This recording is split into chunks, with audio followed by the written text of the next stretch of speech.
And we're live. Thank you so much for joining us this evening. We have an esteemed panel with us. Welcome to the event titled Business Agility During the Time of COVID. And with us tonight, we have Marika Lambru, we have Martina Neff, and we have with us as well Felix Daub. My name is Stavros Nassinis. I run The Cube in Athens, which is a startup incubator, and it's wonderful to be hosting this event. And I want to thank the Konrad Adenauer Foundation for hosting this and inviting us all to join them tonight to talk about this very important subject. Greece and Germany are partners for very many years. Of course, there's been a number of crises in the past few years, and agility and being able to react in a positive way with your business or with your social impact business is a very important factor. So let's welcome our speakers. Marika Lambru is a senior business advisor and board of director at VEPA, at Entersoft, at Focus Bari. She's a seasoned business leader with 30+ years of experience up to the CEO level, most recently in Kafkas and Singular Logic, and she currently is a member of the Women in Business Committee and of the American Hellenic Chamber of Commerce. Welcome, Marika. Hello, welcome. Thank you very much for inviting me. Thank you very much for joining us. And also with us, we have Martina Neff. She's the founder and CEO of Rocket Biz, an NGO. She's an entrepreneur and an investor and an active advocate for global entrepreneurship. She's the creator of an entrepreneurial training program for youth, for the K-12 group, as well as adults. This is a fantastic thing, and I'm quite happy to welcome you as well, Martina. Well, hello. I'm happy to be here. Martina is in Berlin, as is our friend Felix Daub, also a serial entrepreneur and a director at CGI Deutschland. Felix is a international business consultant, and his entrepreneurial efforts include successful online and creative startups such as BCO, ClickFilm, Estate Control, and many others. Welcome, Felix. Thanks. Happy to be here. Well, it's great that you're all here, and thank you so much for joining us. And let's jump right into it. I think we have about an hour, and we will be taking questions from the audience, and I'll be keeping my eye on the chat window as well and be posing questions to everyone as they come in. So please do make it engaging and do make it interactive, and don't be shy about asking your questions. Keep them coming. So let's begin then with Marika Lambru. Marika, welcome again, and tell us a little bit about how you see resilience, agility in the things that you've seen in your career. It's great that you linked in a way resilience with agility. First of all, talking about agility, I was thinking the days before, which are the components of agility? How can we explain it? Because in fact, it's not easy to understand exactly what agility is if you don't split the components. So I think in order to be agile, you have to be resilient, which means come up with solutions when things are hard. Do this in a fast way. You have to have some speed, and then be innovative enough to get adapted to the new situation. You know, the crisis we had in Greece, the economic crisis, something I think really taught us a lot of lessons regarding adaptability, resilience, and agility. The ones that had some kind of agile behavior are the ones who survived and maybe thrived. Now, agility I would split in two areas. It's the agility you need as a person and the agility you need as a business. As a person, you need to understand the new reality. Don't be afraid. Take some steps ahead. Think out of the box. Be ready to in a way, embrace the change. And as someone who has been working in various businesses for 32 years now, it's been many, many times that I had to change my mind, my attitude, my skills, the environments I worked for. So it's feasible. My message is this: it's feasible. Even as a person, it's not so easy, but it's feasible.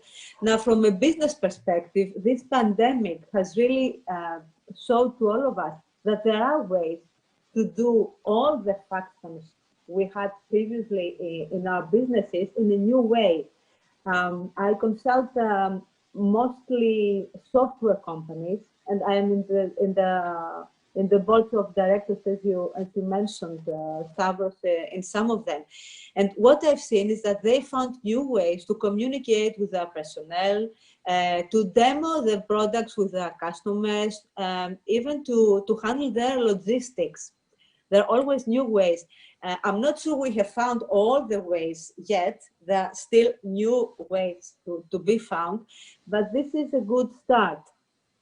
Of course, not all the aspects of agility, of this current agility, are what we would like to continue for the rest of our lives. So, I mean, remote work is not something that we would like to do for the rest of our lives. So at least it seems so.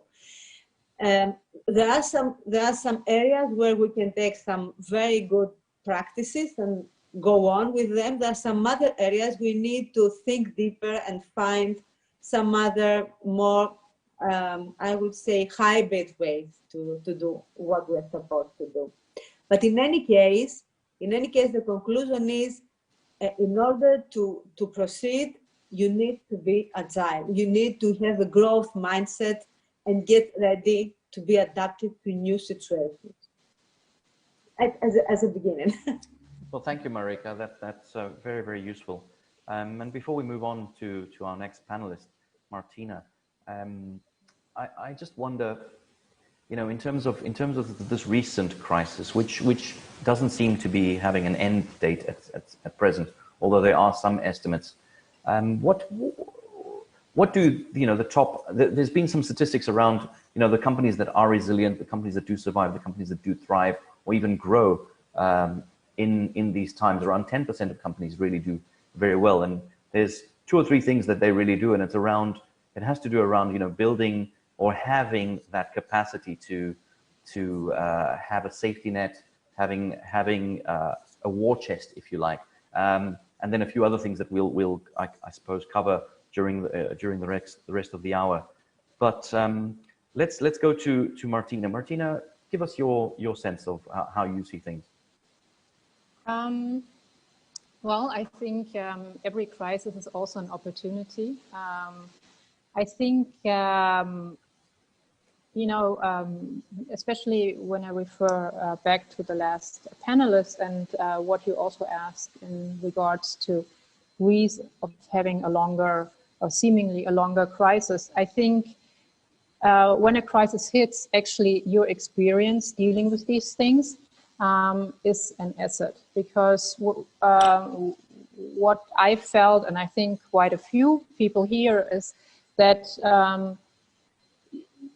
very young people, they grew up with no remembrance of any crisis. They, I mean, especially here in Germany, everything was very safe. You know, we had 2001, we had 2008, but for a lot of them, that is not something they remember. Mm-hmm. So as these crises come quicker and quicker, this is now a health crisis, but there may be other crises. I think it's really important that people get the mindset of being able to be flexible, but also self-sufficient. And I think it's great that we had so much financial support by the government, but I think it's also important that people understand that this is help in the immediate situation, and that they need to move on. So for businesses, they absorb the shock, and I think now it's time to actually be flexible. What you see with a lot of small businesses and larger businesses. So for example, in our case, what this meant was we're dealing with children mostly in school, grade 5 through 10. And we had so many things that we had to react to. So, for example, our location for the summer, where we have a huge summer camp, was canceled 10 days before we were supposed to hold the event in a different city where we actually are situated. So we had to be very flexible. We had to be flexible. The parents that we deal with, the children, everything had to change. And to us, it wasn't even that much of a surprise because we prepared for lots of cases, what could happen, and were able to then act very swiftly. And we already had prepared to ask other places. That was just one thing that happened. But so what we tried to do during this crisis, when things changed on a weekly basis or bi-weekly basis, to really anticipate what could happen and then prepare also for that. And what we also did, and I think as we're seeing things are changing, to use this time to do actually market research, to test certain items during our summer program that we can implement later on. So now we have tried out several different things with our students and with the parents, and now we are able to actually build something new for what is going to come, and that lets us be very flexible. And I think this is something that is important, to actually embrace it and then use this time and to become knowledgeable about your customer, what their real needs are, what is it that they really need from you, and where can you actually excel, and where do you deliver that matters, and where can you cut back that isn't that important. Yeah, I guess cutting back is really important at the early stages when you see the curve changing, and cutting costs is a very, very important one. I mean, as the first thing that you would look to do when you see a significant crisis emerging, so that you can build that war chest and apply that additional funding, if you like, that you have in your war chest for the time where the curve starts changing again, and perhaps you can get into less of a defensive mode and more of an aggressive mode, and acquire the assets of your competitors who are dumping assets to survive. So that's another important one. I'm quite curious about, more curious about what you guys are doing with the children, how you see their resilience and how they see things going forward. But let's come back to that a little later on. Let's welcome Felix. Felix, welcome to the panel. I'd love to hear your insights. Thanks again for inviting me over. Happy to be back with all friends of Konrad Adenauer Stiftung. Well, there's two hearts in my body during that crisis. One is the entrepreneurial. I made that experience working for startups recently, and of course, there's business models that are not working anymore or working worse than before. But then there's also what you said before. Crisis as a chance. There's new business models coming up, dealing maybe directly with the crisis, or just maybe chances for other business models that weren't so successful before, but work now. Maybe online business models now that people are more at home. I see, for example, companies that are more in the online business, who are more successful maybe than in the summer or so. But then there's also another part, which is how we work together, right? We learn how to deal with working from home, doing a video conference like this, and many people haven't been in touch with that. So my other heart is as an advisor to companies who weren't so familiar with digital business models or digital working cooperation. This is my other heart, so to speak. And then what did we do in that crisis, and what could you do as a company? Prepare yourself, right? So what we did, especially in our consulting business, is we tried to get all the teams, or we tried to invest in teams and in skills and in knowledge to prepare on the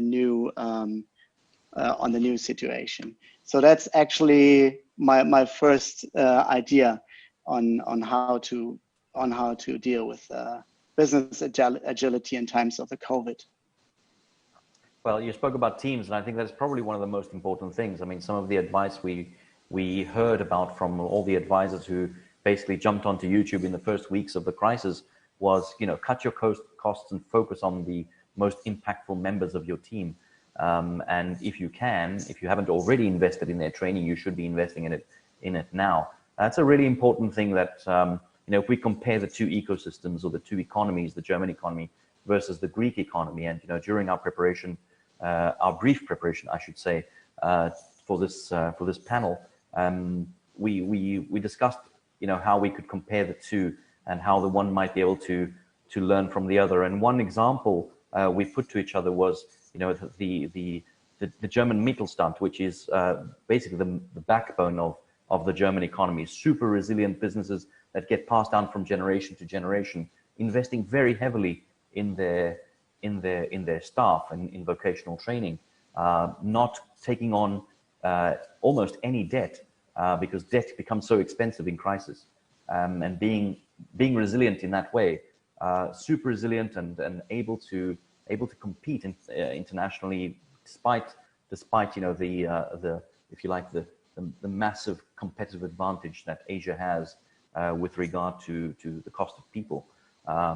So I do want us to kind of cover some of that and see how Greece can follow on that example, using its version of its family-run businesses, because we have a similar kind of although much smaller at scale, if you like, family-run business type of thing. So I'm happy to take any comment on that from Marika, perhaps, who has had a long career. I'm nodding my head.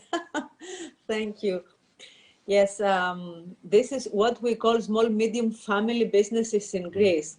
I recently had a meeting with the president of the Association of Small, Medium Businesses in Greece, and he was disclosing to me that, during the pandemic, that they have seen, I would say, a local tendency to support local stores, local shops, local enterprises. So although they do not have the same, let's say, resources as a big enterprise, many of them were able to survive in a rather good way. On the other hand, it's the principles, the values, and all the supporting material of a traditional Greek family business that really helps during difficult times. Everybody's doing their best to get over this situation, and us as consumers, as clients of those companies, we feel in a way obliged to help them survive because they are beside. And maybe we have seen some of them how hard they have tried to achieve what they have achieved. Now, if we talk about healthy entrepreneurship, and I'm really very much in fond of healthy entrepreneurship, regardless the size, then I think, yes, we should look toward all these healthy, small, medium entrepreneurships and give them our support to survive. And this is, in a way, if you extend this to startups, this is also a signal that startups are, in a way, the first years of a future small, medium enterprise, of a future well-run family business. So they need the same, let's say, interest, the same support from us. But it's a different game with startups. I'm sure Felix knows more about them. Felix, what do you think? Let's cover startups briefly. Yeah, sure. Well, I see that it's the core business of startups, right? To invent and to let's say to develop a business model that is working. And I remember my first idea back then. We came up with a process, with an idea, and then suddenly it turned out the product, which is actually working and selling on the market, was something not quite that what I invented there. It was something else, but I came to talk to some of the first clients, and they said, well, it's interesting what you're doing here, but we need something else. It's close to what you are thinking of, and I like how you approach it, but please, could you make these and that changes, and then I would be willing to pay, right? And that's innovation, and that's also agility.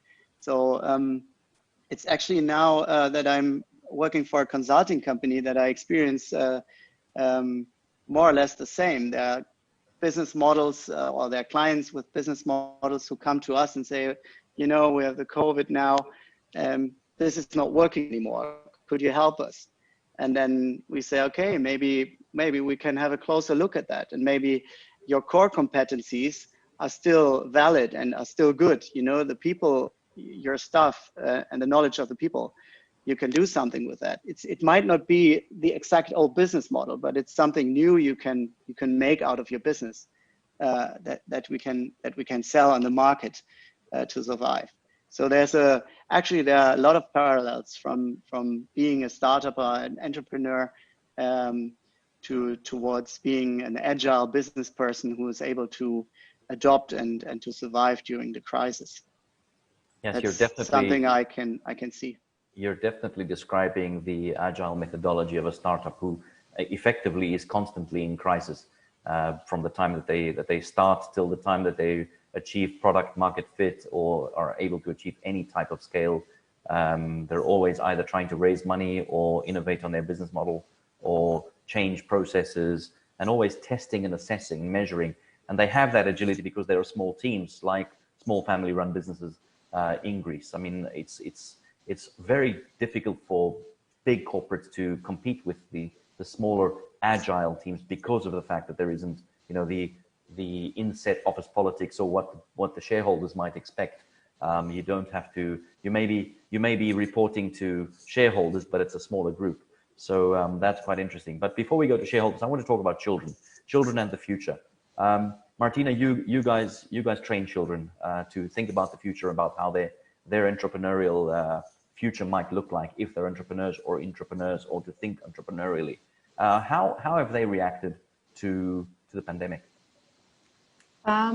It's actually very interesting. So what we do is, so actually we worked with 75 children over the summer, and we ran summer camps, and over the process of a week, they together find each other as a team, create a business idea, and actually build it, create it, make it, and then also sell it in a little sale. And it was really interesting because obviously they see what is happening, and a lot of products this year were around COVID, with hygiene or mask, and it was really impressive how creative the kids became and how interested they were. We had one team design really cool hoodies with an amazing logo, with an integrated mask, and it's so great to see the kids to actually take what they see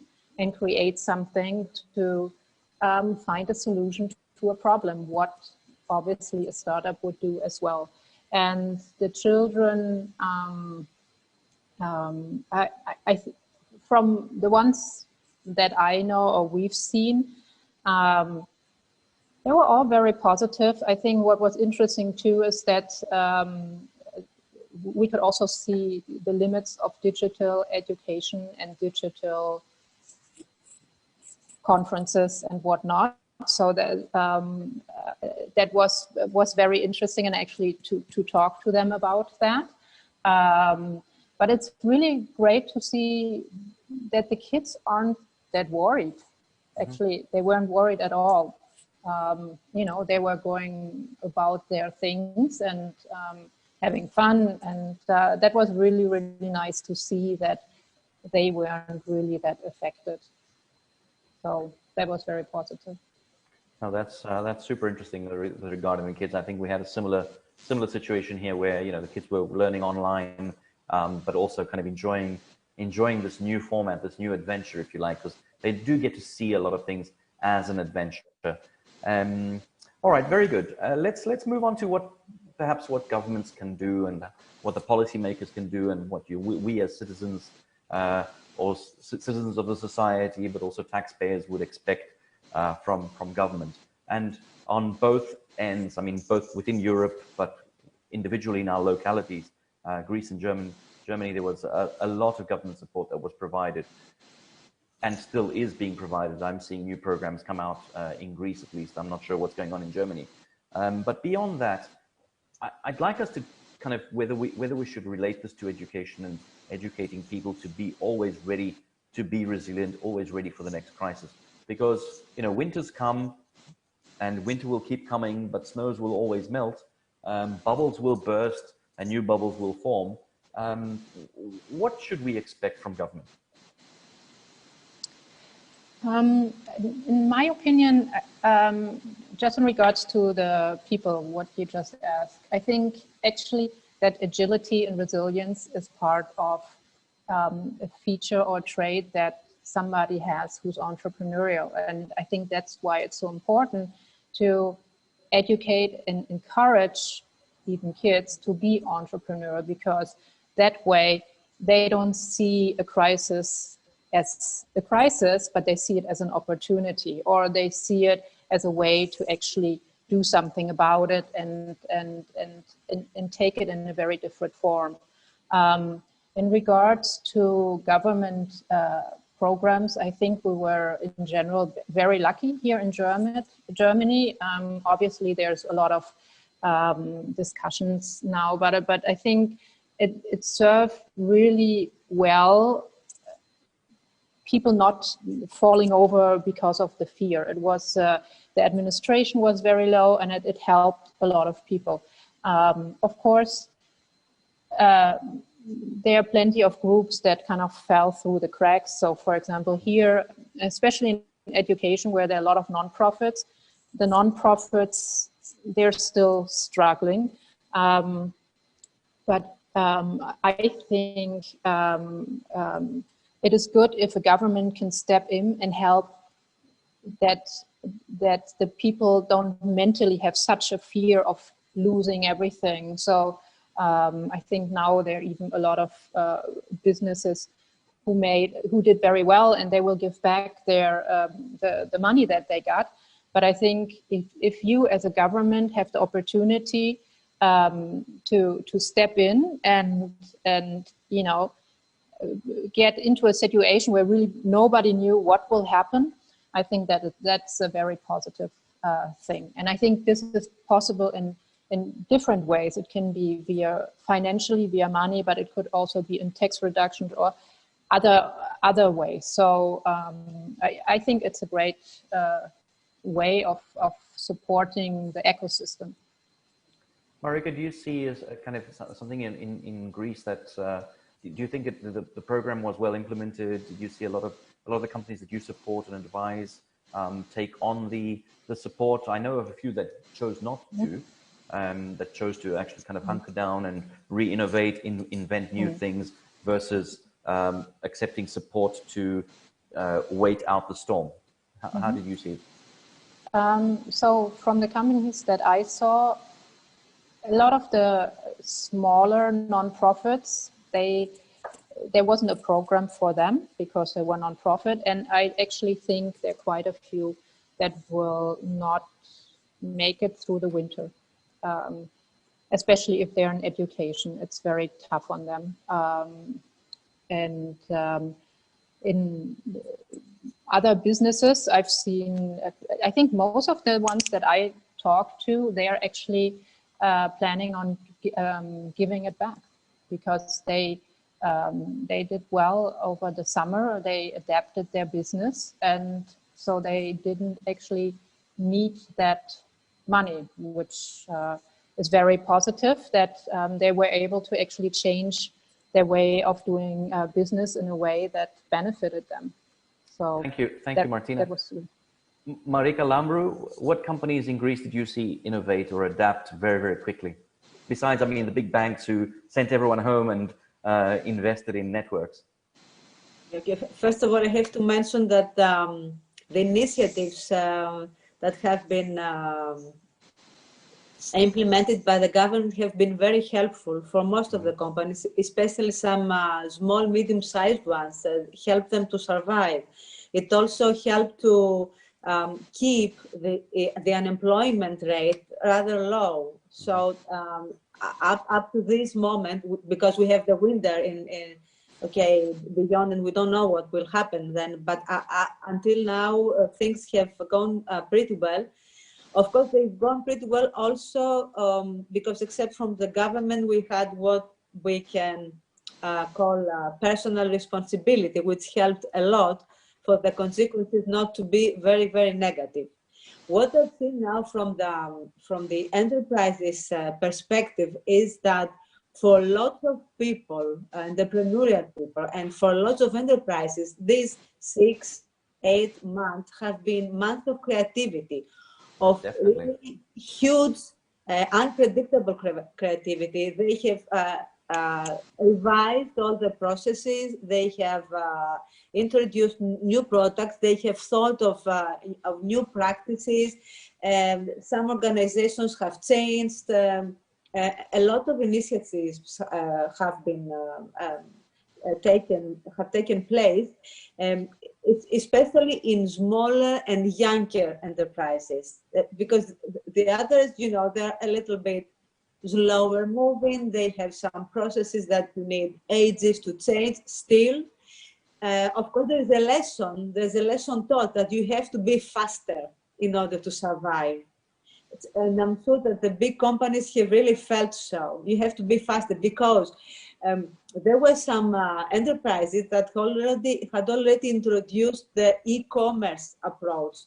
So for those, it was very easy to shift their sales to e-sales, and they have lost very, very little of their revenue. Some others that did not know how to make a Zoom meeting, how to set up an e-shop, how to communicate with customers without, a personal visit. For those, it has been very, very difficult. And in this case, maybe we have to realize that technology is always there. The fact is how good use of it you do, and how fast you apply the advanced technology, and how fast you understand that things have changed and you should do new things. Especially in the retail sector, we've seen I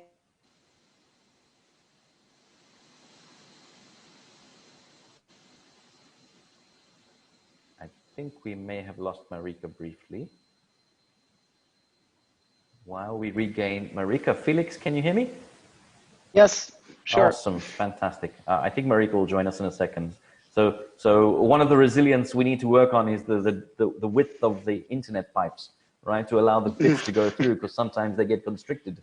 That is one piece of resilience I was very impressed with, that in the first week of the crisis of the lockdown in various societies around Europe, that the internet actually held up. That was a wonderful thing. How was the I mean, okay, Greece is very capital centric, right? Very Athens, Thessaloniki, Patras, the big cities. Yeah. I'm very curious to understand what happened in the smaller regions, in the smaller cities, the smaller towns in Germany. How did they react? Yeah, I could take that last sentence of Marika's concerning retail, for example. We always said Germany is some kind of in brackets development country concerning digital infrastructure, and that's something maybe that refers to what you asked before. What can you do during that crisis? We, as a company at CGI, we invested in our people, in the skills. We're happy that we're a large global company that have means and ways of learning and tools and so on. That's something you couldn't do always as a government. But what you can do, you can invest, for example, in education. And we experienced during the crisis that the school system, the education system, wasn't so prepared for that. You know, we have a lack of digital infrastructure to keep up with a crisis like that. And that's maybe also something Martina mentioned before. Kids, I mean, they are curious and they are little entrepreneurs. They find ways to communicate via WhatsApp, or they have phone calls and try to share the knowledge, etc. But schools weren't so ready to do that. Teachers need to learn how to deal with video conferences, and they need computers to explain to the kids, etc. So that's clearly something government can do, and I think it's also something that has to be prepared now, faster than ever. That's my opinion on that, and we can all help. I mean, we all know how to deal with these things, and it's something we can teach kids if schools aren't ready to do it, right? But the government, I'm clearly saying the government need to prepare, need to be prepared there, need to spend money on that. Definitely. Marika, I'm sorry for sorry. I am sorry. Not to worry. I will not disclose which the company that is responsible for this. Never mind. The telco. I will not. You were talking about resilience in retail. Please continue. Yes, I wanted to tell you that in retail we have what we call phygital stores. Yes. It's a combination of physical and e-shop and digital shops. So you know what I used to work for a big retail and wholesale company. What we had seen is that physical stores helped e-sales a lot. So now the companies that had already in advance invested on e-sales, on e-shops, they really had much less problems during the pandemic, and they still have less problems, and they have become very innovative. They have found new ways to communicate with customers, to influence them, to promote products. And still we see all the statistics, and the statistics say that the e-sales are going up and up and up, and they will be so. So people will go less to physical stores to see, and then make some rounds here and there to make a final decision. We have the internet, we go there, we see, we come back again and again, we decide, we order, we receive products. This has changed. Of course, there is a parameter that I think we need to discuss, and this has also, there is a link with agility, and this has to do with the human approach. We may not touch each other. We may not have so many live meetings, but people are social animals. So we need to be together. We need to discuss face to face. Sometimes we need to do things in a more cooperative way than nice Zoom meetings can facilitate. I just want to tell you an example. I have a page on Facebook, and from time to time, in fact, every week, I run some polls. And this week's poll has to do with remote work. So the question is, you have only two electives. It's the two alternatives. You prefer working in the office, or you are okay with the flexibility of remote work. And what I've seen, tomorrow will be the last day of the poll, and what I've seen up to now is that the vast majority of people prefer working in the office with their colleagues after all this. So this is now, in terms of, if I could also kind of use this opportunity to speak a little bit of what other alternatives are emerging in terms of the future of work and the workplace. We run workspaces, and we definitely saw a very steep drop in terms of people coming into the office. We saw a number of contracts get broken. Of course, people were quite happy to lose deposits and all that kind of thing. But as the challenges that emerged working from home, in fact, for my personal experience, I was competing for the bandwidth with my children who were at school or watching Netflix or doing whatever they were doing, and I'm trying to have business calls at the same time. That's one example. The other example is the enemies of in the home, which is the television and the fridge. Two very big enemies, which I don't have at work. Another big problem is I don't have my colleagues next to me. We don't have the interaction, the human-centric work mode, if you like. But alternatives are approaching. Workspaces that people can use, and not only their work offices, because of the restrictions that have been imposed, in terms of the number of people in a room. There are alternatives that are emerging. So it's not only the first place where we live our life, which is our home, the second place where we live our life, which is at work, but there is now the third place, which is something in between home and work, an environment which is kind of family-like, but also to a degree business-like. So the co-working spaces that we all enjoy, and I'm proud to run one. So there is another example of resilience, of having options. It's a really important thing that the businesses that we build, whether it's a profit-making or profit-seeking business or a social profit-seeking business that we build, has options, and we always need to have options. It's a very, very important thing. Grit is not only about being stubborn, I think, and never giving up, and getting up after every single punch that you might receive on the chin, but also having the foresight to build tools and have a tool chain, have a war chest for the difficult days when the snow falls. In Greece, we are blessed with sunshine.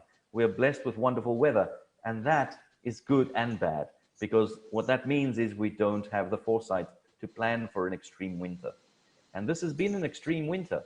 Our German partners, our German friends, have slightly more extreme winters than we do. So they have the foresight to plan for that. So perhaps, there is in terms of the human-centric, in terms of, the social aspects of things, that's another thing to look at, is to look beyond that and kind of say, okay, it's not only pure business as usual, but let's look at nature. And perhaps this is also something that nature is using to get back at us for everything we've done to her. I'm curious about your insights. Please chime in. Yeah, Stavros, I can really agree on what Marika said concerning we're all social beings. The first thing we did in March, actually in our office, is that we made a team call, not only concerning or related to projects, but just to keep up, right? So that nobody gets lonely at home. So we did a team call Monday, Wednesday, and Friday. And it also showed that we started interacting more as colleagues, right? Not about only about projects and about our work, but also how are you doing today? What do you think about this and that? So actually, it made our way of co-working a little bit richer as well, So it changes the way we interact. But then what I also wanted to say is that we can also experience amongst the clients that there's more motivation to work together. Learn, for example, from startups, smaller companies that are more agile, they're more flexible maybe, and then find new ways of cooperation also that enhances cooperation on both sides, and then maybe sharpens business models or ideas about certain market situations. And so I would say that's also a positive example, a positive part of the whole crisis, right?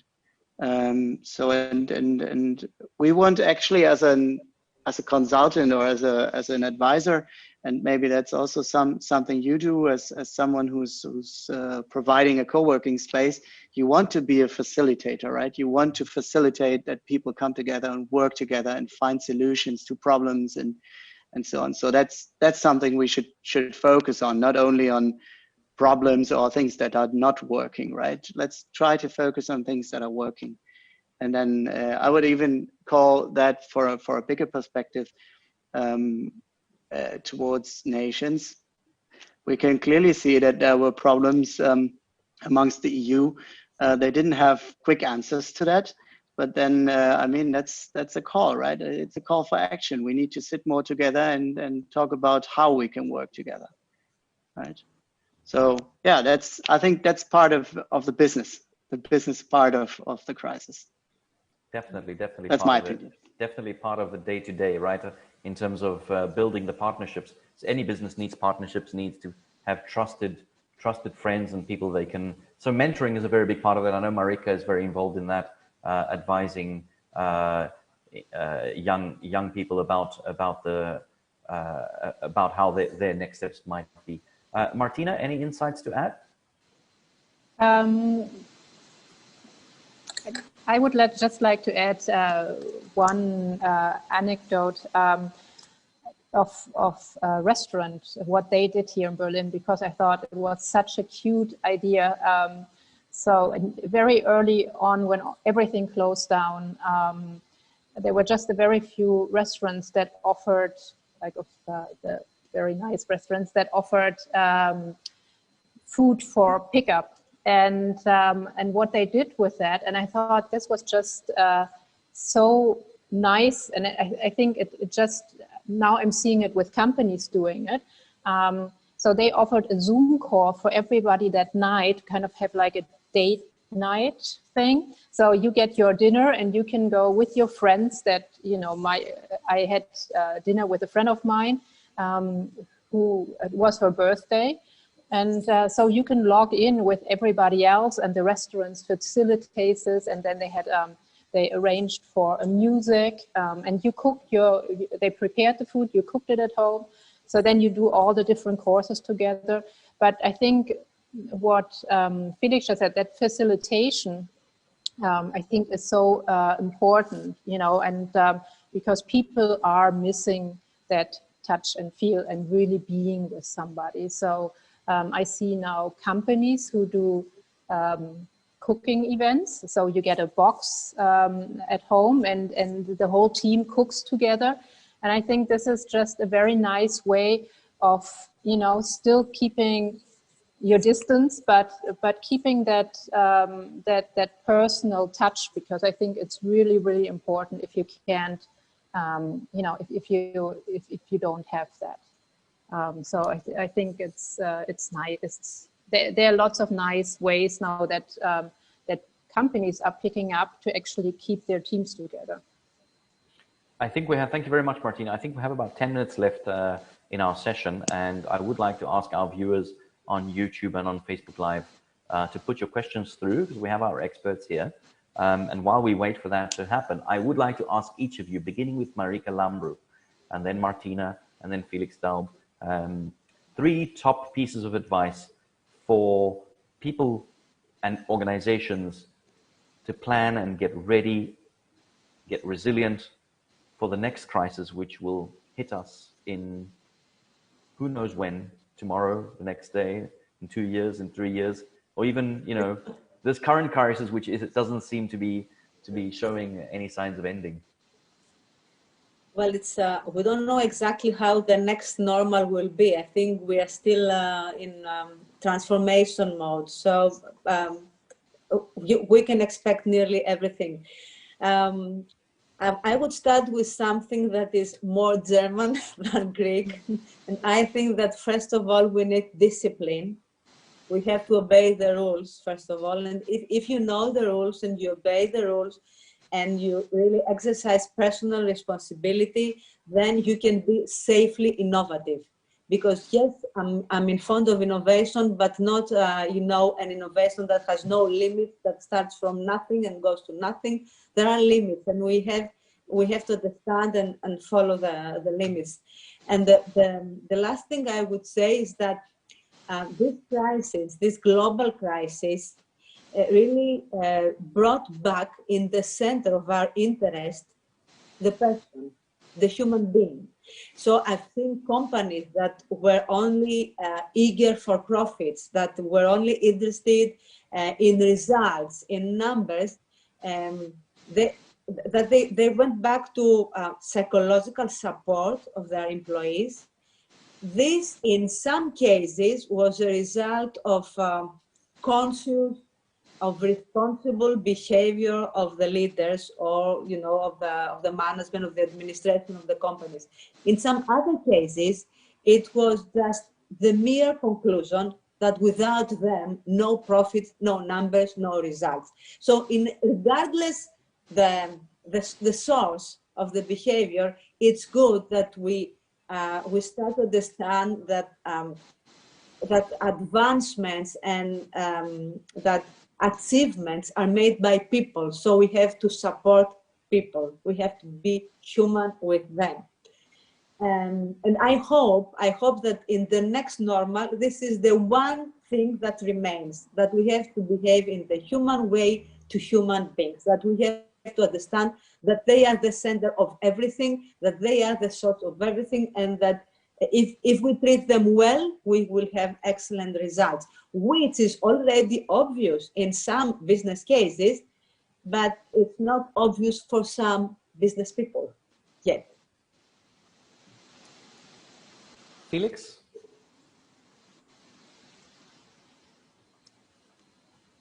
Is Felix on mute? Oh. I think Felix is on mute. There you are. I'm not. Okay. Technology. Well, my three advices: first, accept the situation. Is no way of getting around. It's just accept the new circumstances, and then take a look at your competencies. Right? There's still things you can do. There are skills you have that others might need, or that might be able to combine with others to create something new, and then open up and start. Right? It makes no sense to put your head in the ground. There's still so many more ways. I mean, we heard it today from Marika in Greece, from Martina, what you told us about the restaurants. We can see it with our clients. I can see it in the startup scene. There's so many new ways to start something new, and we're all in the same boat, right? So everybody's willing to cooperate. You're not alone. You just have to start doing it. And if I may add that, we can also help you with our young office in Berlin. Call me if you need some assistance or some support. Fantastic. Thank you very much, Felix. Well, what I'm hearing from you is a general thing we say in the startup industry: when in doubt, do something. Right? Rather than do Absolutely. nothing. Yeah. Martina, any final thoughts? Your three pieces of advice, of course. Just a few. So I think what would be good, and I think so you're not taken by surprise to actually have a cushion personally, as well as for the company, because then you can wait out the 1, 2, 3 months when something hits and you don't know what it is, and use that time to reevaluate your situation, make plans for new things, and actually research. When crisis hits, there's so many creative minds. They come up with so many good ideas that can be an inspiration to you. So as long as you can keep your cool and you have your cushion, then you also have the opportunity to, create something new. I think what you're all saying is count your assets, understand what you have, what tools you have to employ, and put them to the best use. Create your little war room and have everyone in there collaborating and just thinking about how to ride out the storm, and where the blue sky is in the storm, and aim for that. I'll try not to use any more cliches. I don't see us having any questions just yet. So I want to thank you so much for being a part of this wonderful event. I want to thank the Konrad Adenauer Stiftung for putting this together, and I look forward to seeing the next event. I know that we do them quite regularly, and that it's always very enlightening to have experts such as yourselves join us and share insights. I want to see more German-Greek interaction, collaboration. There's a wonderful set of German companies that are operating in Greece. Some have just launched in Greece.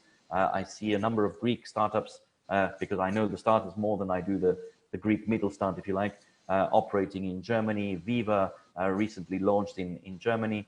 Is another really interesting one. So I look forward to seeing more of that. Thank you so much, Felix, Martina, Marika. I hope we'll get to see you in person in Athens at some point soon, to enjoy the wonderful sunshine, whether it's winter or summer. And again, have a wonderful evening. Thank you to our viewers for being with us. Thank you, Konrad Adenauer Stiftung. Good night. Thank you.